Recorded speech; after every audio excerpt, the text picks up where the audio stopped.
नमस्कार,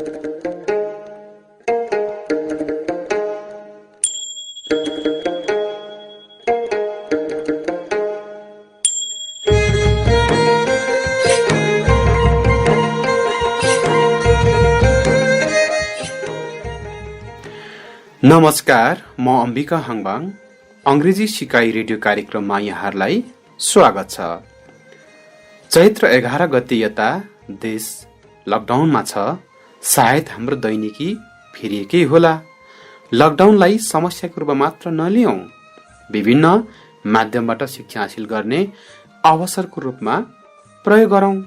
हुन्छ होइन त? ल त विद्यार्थी भाइ बहिनी हो, अब रेडियो सेटको नजिक आउनुहोस् है। यो अंग्रेजी रेडियो सिकाइ कार्यक्रम हरेक दिन यसै समयमा रेडियो ताप्लेजुङ 94 मेगाहर्ज र रेडियो अट्राई 101.2 मेगाहर्जमा सुन्न सक्नुहुनेछ। नोटबुक, कलम, पाठ्यपुस्तक र रेकर्ड गर्न मिल्ने सामग्री तयारी अवस्थामा राख्नुभएकै होला, होइन? यदि छैन भने तयार गर्दै गर्नुहोस् ल।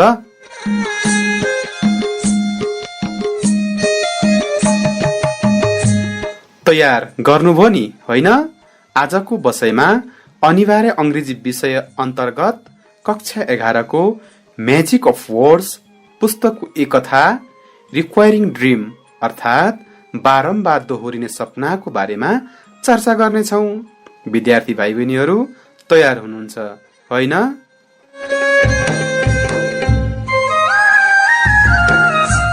ल त विद्यार्थी भाइ बहिनीहरू ढिला नगरी आजको बसाइको उठान गरिहालौं। प्रस्तुति सहित आउँदै हुनुहुन्छ सीता निरौला। अब कक्षा कोठामा प्रवेश गरौं, हुन्छ नि?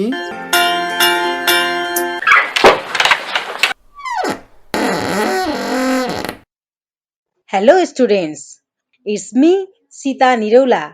Today I'm here to facilitate a story from grade 11 English book The Magic of Words. The title of the story is The Recurring Dream. आज म कक्षा 11 को अंग्रेजी पुस्तक द मेजिक अफ वर्ड्स बाट एक कथा सहजीकरण गर्न उपस्थित भएको छु। कथाको शीर्षक छ द रिकरिङ ड्रिम। विद्यार्थी भाइ बहिनीहरूको मनमा रिकरिङ ड्रिम को अर्थ के हो भन्ने प्रश्न उब्जिरहेको होला, होइन? रिकरिङ भनेको बारम्बार वा दोहोरिनु, ड्रिम भनेको सपना। त्यसैले यसको अर्थ बारम्बार देखिने सपना हुन जान्छ। प्यारा भाइ बहिनीहरू, के तपाईहरू सपना देख्नुहुन्छ? कहिलेकाहीँ देख्नुहुन्छ कि सधैँ? म चाहिँ कहिलेकाहीँ मात्रै देख्ने गर्छु। मैले आज देखेको एउटा सपना सुन्नुस् है त। आज सपनामा म समुद्र नजिकै घुम्न गएको थिएँ। समुद्र धेरै विशाल थियो। त्यहाँको पानी चिसो थियो। म पानी खेल्न जान मात्र के लागेको थिएँ, मेरो साथीले मलाई पछाडिबाट ढकालिदियो अनि म बिउजिएँ। उड्दा त मेरो ओछ्यानमा पिउन भनेर बोतलमा राखेको पानी पोखिएर ओछ्यान नै चिसो भएछ। यो थियो मैले देखेको सपना। कस्तो लाग्यो? आशा छ तपाईहरूलाई राम्रै लाग्यो होला। अब हामी पनि एक 25 वर्षीय महिलाले देखेको सपनाको कथा पढ्न गइरहेका छौं। भाइ बहिनीहरू कथा सुन्न आतुर हुनुहुन्छ होला, होइन त? ल त्यसो भए सुरु गरौँ है त। तर सुरु गर्नु भन्दा अगाडि म हजुरहरूलाई केही प्रश्न सोध्छु। टेक्स्टमा हेरेर उत्तर खोज्ने प्रयास गर्नुस् ल। प्रश्न यस प्रकार रहेको छ। Describe the man Kim sees in the house. Describe the man. I am Kim. She's in the house.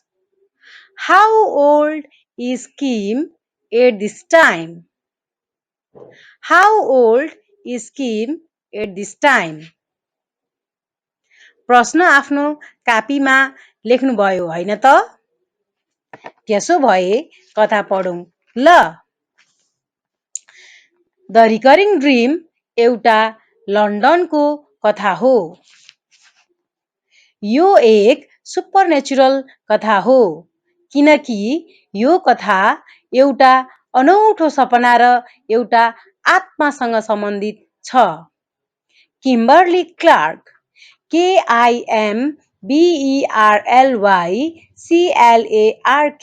Clark Kimberly Clark यो कथाको मुख्य पात्र हुन्। लन्डनको एउटा प्रख्यात कम्पनीमा काम गर्ने उनी साधारण 25 वर्षीय महिला हुन्। उनी सुन्दर छिन् र उनी नाच्न र धेरै साथी बनाउन रुचाउँछिन्। तर उनी एउटा समस्यामा परेकी छिन्। उनको समस्या भनेको उनले हरेक दिन देख्ने रहस्यमय र अचम्मको सपना हो। उनी सधैँ एउटै ठाउँ र मान्छेको सपना देख्छिन् तर उनलाई त्यो ठाउँ र मान्छेको बारेमा केही थाहा छैन। उनको सपनामा उनी एउटा गाउँको दुवैतिर घाँस उम्रेको साँघुरो बाटोमा उभिन्छिन्।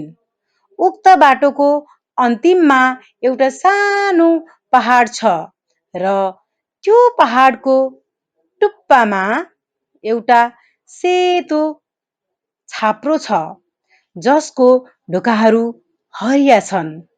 उनी उक्त घरभित्र प्रवेश गर्छिन्। घरभित्र एउटा मान्छे सुतेको देख्छिन्। त्यो मान्छे सेतो कपाल र दाह्री भएको सानो र बुढो मान्छे हुन्छ। जब उनी उसको नजिकै जान्छिन् त्यो मान्छे उठ्छ।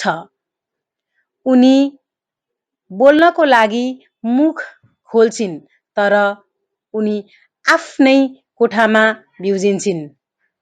त्यो सपनामा देखेको ठाउँ र मान्छेको बारेमा किमलाई केही थाहा छैन। किम त्यो सपनाको बारेमा आफ्नो साथी जेनेटलाई पटक पटक कुरा गर्छिन्। एक दिन जेनेटले किमलाई उनको बुबाको गाउँको फार्म हाउसमा केही दिन बिताउनका लागि जाने प्रस्ताव गर्छिन्। यसरी गाउँमा जाँदा किम आफ्नो समस्याको समाधान हुने देखेर उक्त प्रस्ताव हाँसी हाँसी स्वीकार्छिन्। किम र जेनेट दुवैजना गाडी चढेर गाउँतिर जाँदै गरेका हुन्छन्। बाटोमा जाँदा सुतिरहेकी किमले जब आँखा खोल्छिन् उनले आफ्नो सपनामा देखेको जस्तै ठाउँ देख्छिन् र जेनेटलाई गाडी रोक्न अनुरोध गर्छिन्। जब उनी कारबाट बाहिर निस्किन्छिन् उनले सपनामा देखेको जस्तै सानो साँघुरो बाटो पहाड र छाप्रो देख्छिन्। सुरुमा उनी सपनामा उभिए जस्तै बाटोमा उभिन्छिन्। त्यसपछि बिस्तारै पहाडको माथि चढ्दै जान्छिन् र अन्तिममा ढोकाको अगाडि उभिन्छिन्। उनलाई डर लागिरहेको छ। त्यहाँ सबै कुरा सपनामा देखे जस्तै थियो तर फरक चाहिँ के थियो भने ढोकामा फर सेल लेखिएको थियो। सपनामा जस्तै किम ढोकाको अगाडि उभिएर ढोकामा आवाज दिन्छिन्। ढोकामा उभिँदा उनका हातहरू कामिरहेका हुन्छन्। एकछिन पछाडि सेतो कपाल र दाह्री भएका एउटा बुढो सानो मान्छेले ढोका खोल्छन्। उक्त बुढोले ढोका खोल्ने बित्तिकै आँखा ठूलो पार्छ र पुनः ढोका बन्द गर्छ। किमले उसलाई ढोका खोल्न अनुरोध गर्छिन्। उनले उससँग कुरा गर्न चाहेका कुरा गर्छिन् र बुढो मान्छेलाई के घर बिक्रीमा छ भनेर सोध्छिन्। बुढो मान्छेले घर बिक्रीमा छ भन्छ, तर ऊ किमले घर किन्दिनन् भन्ने कुरामा ढुक्क भएको कुरा गर्छ, किनकि त्यो घरमा हरेक रात भूत आउँछ। त्यसपछि किमले उसलाई भूत चिन्छौ भनेर सोध्छिन् र बुढो मान्छेले भूत तिमी नै हो भनेर ढोका ढक्क बन्द गर्छ। कथा कस्तो लाग्यो? पक्कै पनि हजुरहरूलाई यो कथा असाध्यै मन पर्यो भन्ने आशा गरेको छु।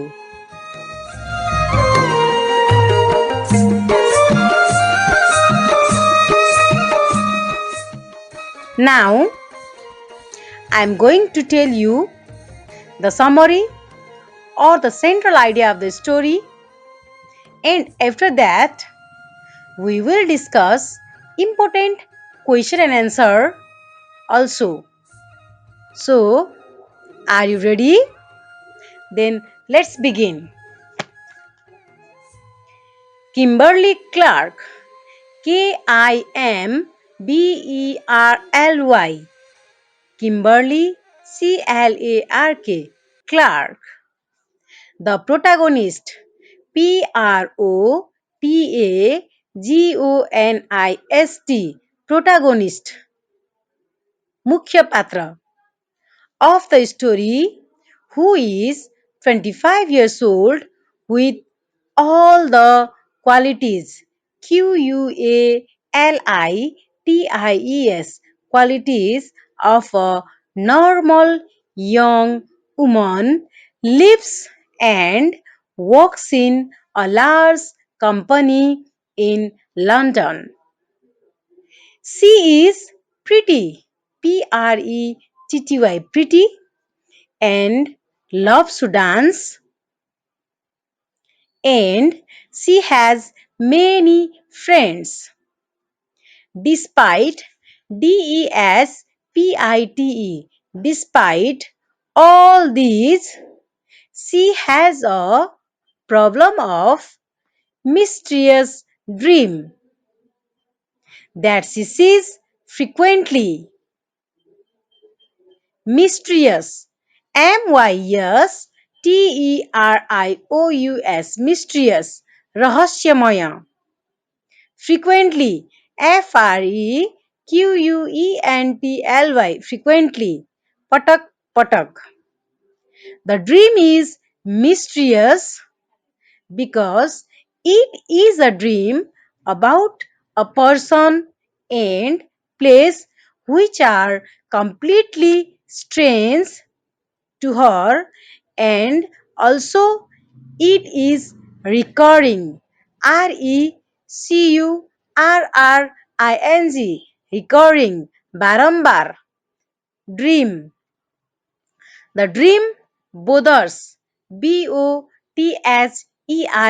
bothers, disturbs Kim very much. The strange dream always begins on a country road.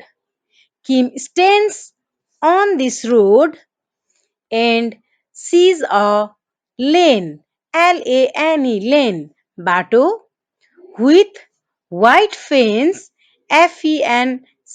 fence, bar, and a hedge, hedge, jhang, on each side.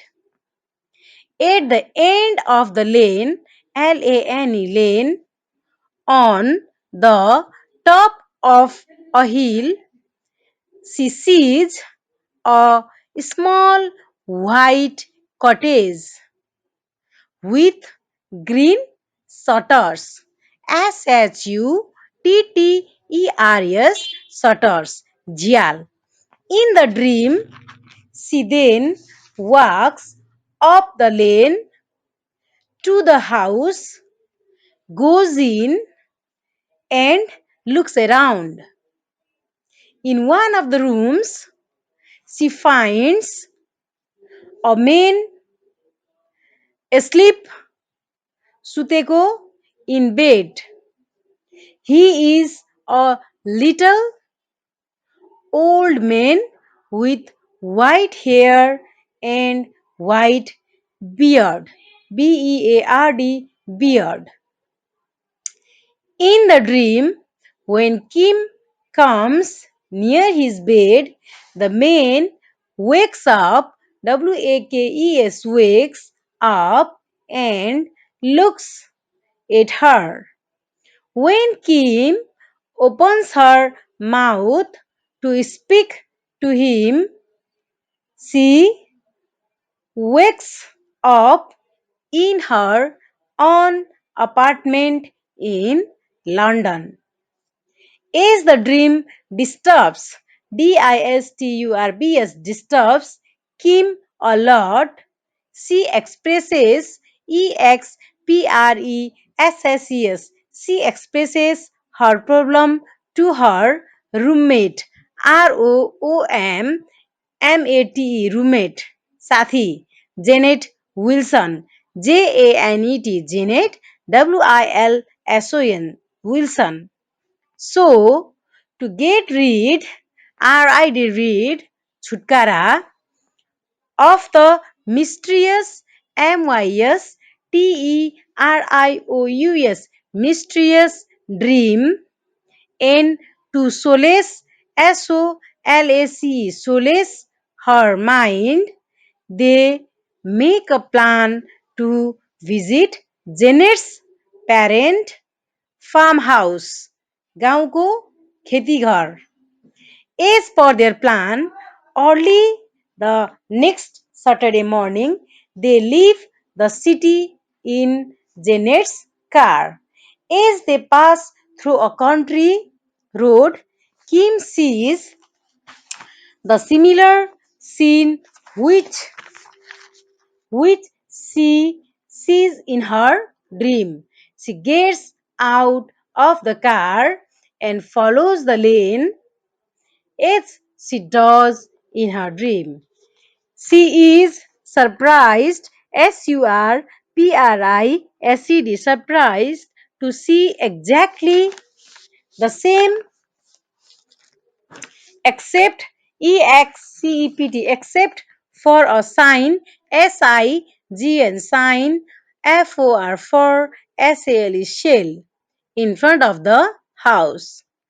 Unlike her dream, she goes to the door of the house and knocks the door. KNOCKS, knocks. ढक्ढ क्याउनु. To her surprise, the same old man opens the door. At first, the old man was not ready to talk with Kim, but after Kim's request, he speaks with him. With Kim. Kim asks why the house is for sale. The old man reveals that the house is haunted, haunted, haunted, तर्साउनु by a ghost, ghost, bhoot, every night. Kim asks who the ghost is, and to her surprise, the man replies that she herself is the ghost. Dear students, hope you wrote the summary in your copy. This summary carries 10 marks in your exam.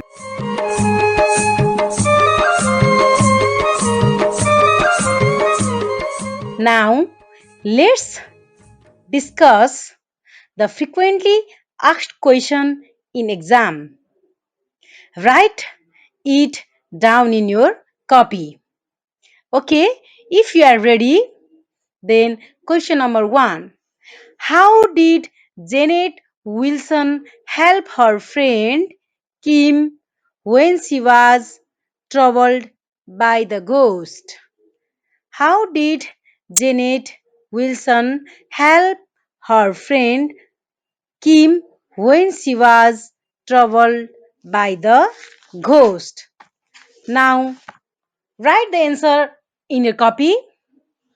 Janet Wilson helped her friend Kim when she was troubled by the ghost. troubled by the ghost by taking Kim to her parents, parent apostrophe s, parents farmhouse, farmhouse, farmhouse. When Kim shares her, shares her problematic, problematic, problematic dream with her friend Janet Wilson. Janet suggests her to go to her parents' farmhouse in the countryside. Countryside, countryside. Countryside भनेको गाउँ. Because countryside is naturally naturally beautiful and peaceful, peaceful. She thinks that Kim will forget that mysterious dream in a new environment, environment, in the farmhouse. Janet thinks that if the place is changed, changed, her mind will be preoccupied, preoccupied. Once again,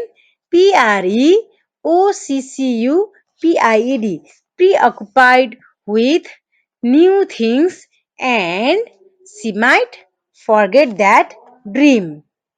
So, in this way, Janet Wilson helped her friend when she was troubled by the mysterious dream. Now, it's the time to discuss the questions that I asked you before starting the lesson. So, are you ready for that? Then let's begin. The question was, describe the man Kim sees in the house. Okay, check your answer. The man Kim sees in the house is the same man that she sees in her dream. He is a little old man with a white hair and white beard who lives in the same house that Kim sees in her dream. Question number 2. How old is Kim at this time? Check your answer. Kim is 25 years old at this time.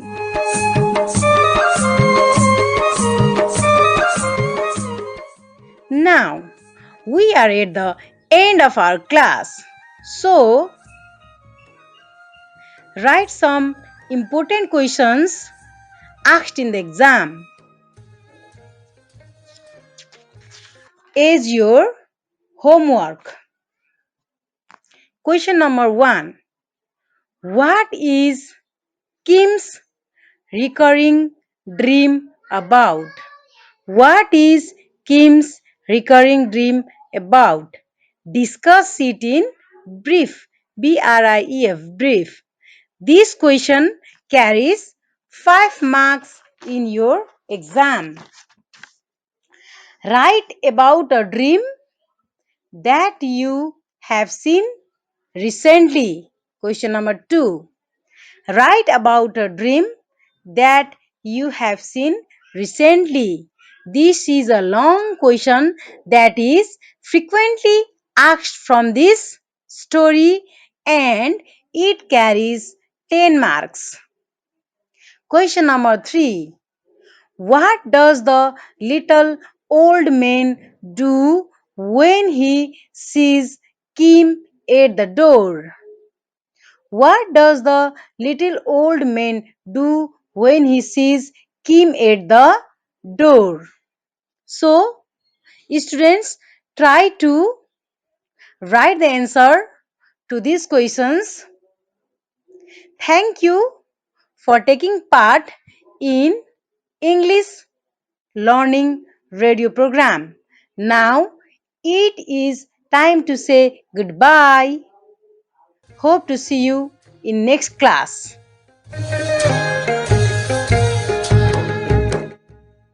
Sita Niraula मिसलाई धेरै धेरै धन्यवाद। कार्यक्रम कस्तो लाग्यो त? आजको बसाई पक्कै पनि सिकाइमूलक बन्ने होला।